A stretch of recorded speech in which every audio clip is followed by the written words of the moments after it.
लाडक्या बहिणींना केवळ 1500 रुपये देऊन ठेवणार नाही तर त्यांना लखपती बनवायचं असल्याचं पुन्हा एकदा मुख्यमंत्री देवेंद्र फडणवीसांनी स्पष्ट केलं। 1 कोटी लाडक्या बहिणींना लखपती बनवणार असल्याचं देखील मुख्यमंत्र्यांनी म्हटलंय।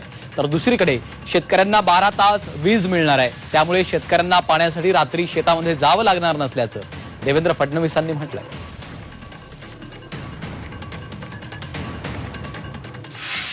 आमच्या लाडक्या बहिणींना केवळ 1500 रुपये देऊन त्या ठिकाणी शांत बसायचं नाही, तर आमच्या लाडक्या बहिणींना आम्हाला लखपती निधी बनवायचा आहे, त्यांच्यापर्यंत सक्षमीकरण आम्हाला पोहोचवायचं आहे। त्या दृष्टीनं आपले हे सगळे प्रयत्न चाललेले आहेत आणि मला विश्वास आहे आम्ही ठरवलं होतं की आपल्याला 1 कोटी लाडक्या बहिणींना आपल्याला लखपती निधी बनवायचा आहे।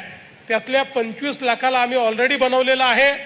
आता या वर्षी अजून 25 लाख बहिणींना आम्ही लखपती निधी बनवणार आहोत।